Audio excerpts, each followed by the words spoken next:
Olá pessoal, nesse vídeo eu vou contar a história do COBOL, uma tecnologia considerada por muitos extinta, mas que por incrível que pareça ainda está bem ativa no mercado depois de 61 anos.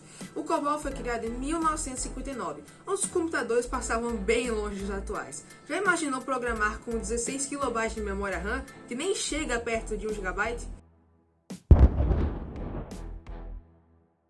Nem VS Code tinha, era tudo no terminal.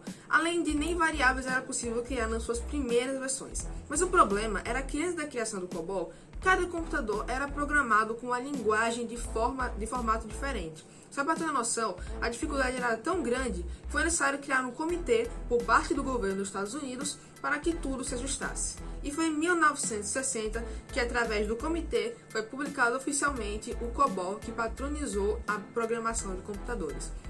Então veja, o objetivo do COBOL inicialmente não era ser a melhor linguagem de programação ou algo do tipo.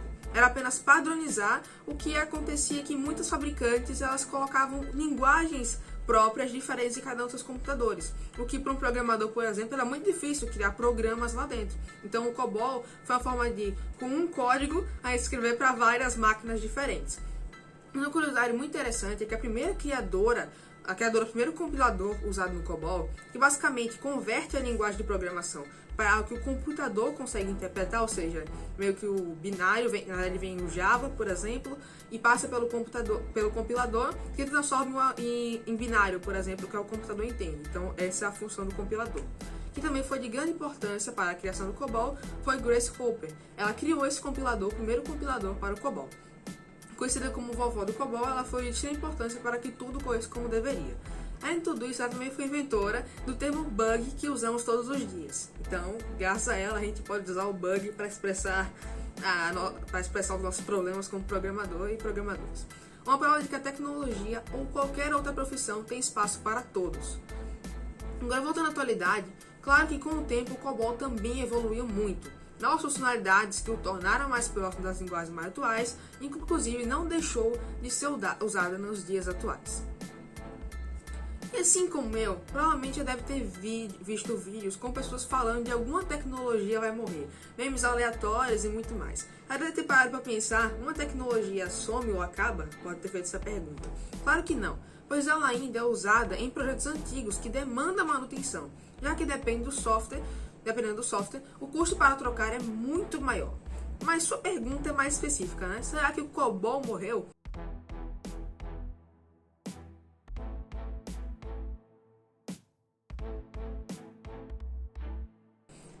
Não, ainda está firme e forte. E agora eu vou mostrar os motivos para isso, e é surpreendente. Dentro da realidade que estamos hoje, as coisas estão mais desafiadoras. Houve inclusive um aumento nos ataques a diversos sistemas, inclusive bancários. O COBOL hoje em dia é utilizado em grande parte desses sistemas. Isso mesmo, segundo a Micro Focus, na matéria do Computer World, o COBOL ainda é usado por ter menos custo, por incrível que pareça, performance e principalmente segurança, que é o mais inusitado. Pelo simples fato de que os mantenedores do COBOL saberem qual é a especificidade do seu uso e passarem a avançar e atualizar no sentido de segurança. Atualizações já são feitas há décadas. Ou seja, a ideia é que o COBOL ele tem tanta segurança e performance, porque os criadores do COBOL, que até hoje dão manutenção nele, eles sabem as necessidades que o COBOL tem e qual sistema ele é mais utilizado. Então, por exemplo, JavaScript hoje ele é mais geral, ele é utilizado em tudo. Então, quando a gente tem uma atualização dele, é voltada tanto para a escrita de código, como performance e segurança. Já o COBOL, eles focam mais na segurança, porque ele é usado em sistemas muito mais críticos relacionados à segurança. Então, o COBOL, ele foi avançando por esse lado, já que as pessoas utilizavam mais para sistemas de banco, entre outras coisas. Mas por que performance e algo tão antigo?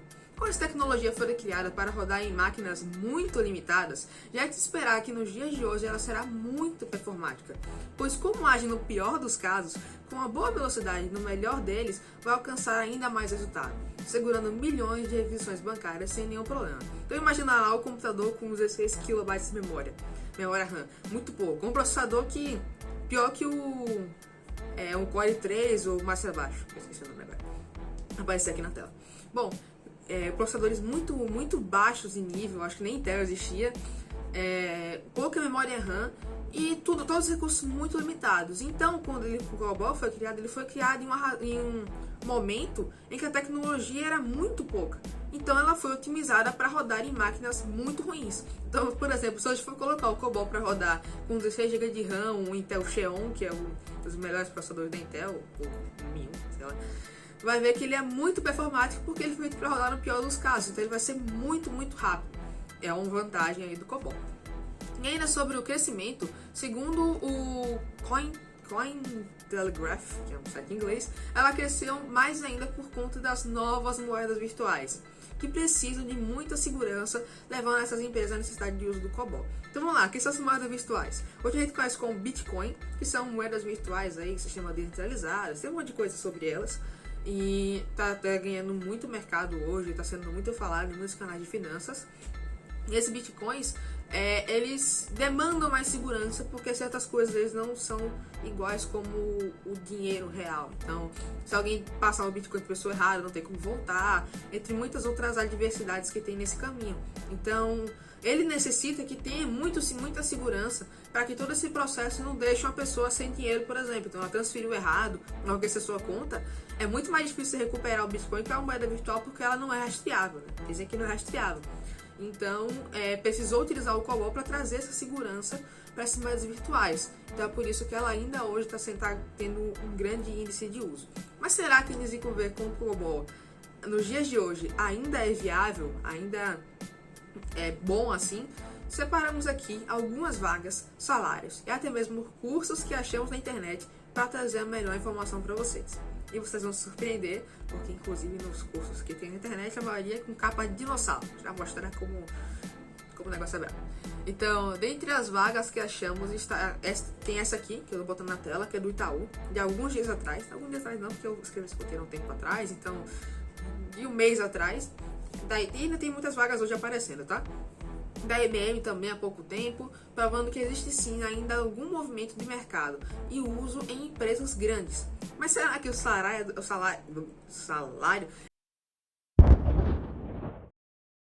é dos melhores? Segundo o Glassdoor, comparando com JavaScript, não é muito animador. A média salarial de desenvolvedores COBOL é de R$ 2.811 por mês, chegando ao máximo de R$ 5.000.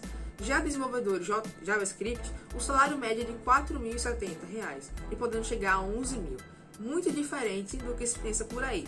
O que a gente pensa é que quando a linguagem ela é muito limitada e demanda muito profissional e tem pouco, os salários são maiores. Mas por essa uma linguagem antiga que poucas empresas utilizam, acaba que o salário não é tão grande assim, comparando com tecnologias mais novas. Então, dá para notar essa diferença. É claro que vai depender de empresa para empresa, mas o Glassdoor tem uma boa média que ele tira desses salários. Então, ele tem muitas empresas cadastradas, muitos dados para avaliar, então a gente pode tirar uma média aí. É claro que vai ter empresa que vai pagar mais, pagar menos, isso aí é variável, mas na média é isso, 2.811/mês no COBOL e 4.070 mais ou menos no JavaScript, que é quase o dobro, né? Não fiz a conta, mas é quase o dobro. E também nós notamos que o acesso à informação para aprender COBOL é muito menor do que as linguagens mais novas que a gente tem agora. Ou seja, a gente tem uma quantidade baixa de alunos, menor que 100, comparando a cursos na mesma plataforma JavaScript, que inclusive tem, sei lá, 10.000, mais de 20.000 alunos cadastrados. O acesso a essa informação é muito menor do que do JavaScript. Até porque é uma linguagem antiga. Então, todo mundo a maioria das pessoas que ensinam essa tecnologia tem uma especificidade muito maior. Então, os alunos eles já são focados em tecnologia. Mas quem está começando hoje em dia não vai procurar o COBOL para aprender, vai procurar o JavaScript, que é a linguagem mais atual. É até por isso que uma média lá que eu tirei na Udemy, que é a plataforma de cursos, não é patrocinado, plataforma de cursos, tem uma quantidade baixa de alunos, a maioria é menor que 100, e comparando na mesma plataforma de JavaScript, tem mais de 90.000 alunos, ou seja, uma diferença muito grande. Ou seja, tirando a moral da história, né? Ainda existem vagas, mas na maioria das vezes são ocupadas por pessoas que já conheciam a tecnologia. Ou seja, pessoas que já estão trabalhando numa empresa que utiliza o COBOL, eles já conhecem aquela tecnologia, e precisam se aprofundar um pouco mais para fazer alguma atividade específica. Mas a maioria não são pessoas, alunos novos que querem começar pela tecnologia para o mercado, porque o mercado não está mais tão aquecido como era antes. A tecnologia é tão nova, mas que ainda tem espaço, ainda está crescendo o número de vagas, até por grandes empresas como IBM, Itaú, entre outras. Uma outra história é que a tecnologia ela veio para resolver o problema. Os bancos usam o COBOL para resolver o específico deles. O mais importante é não se apegar à tecnologia. Sempre buscar usar a que consegue resolver o seu problema. Hoje o COBOL pode não ser a melhor opção, mas ainda existe no mercado. E tudo também depende muito do seu objetivo. Se busca ter um salário maior na área, tente encontrar as tecnologias que acabam pagando mais na atualidade, como JavaScript. Espero que esse vídeo tenha trazido um pouco mais de conhecimento, assim como eu aprendi muito também. Foi muito legal pesquisar um pouco sobre a história do COBOL, eu tive que analisar vários dados, gráficos, inclusive eu mostrei todos aqui na tela para vocês. E se tiver alguma sugestão de melhoria, não esqueça de comentar. Esse é o formato novo que eu estou testando aqui no YouTube, espero que vocês gostem e te vejo na próxima.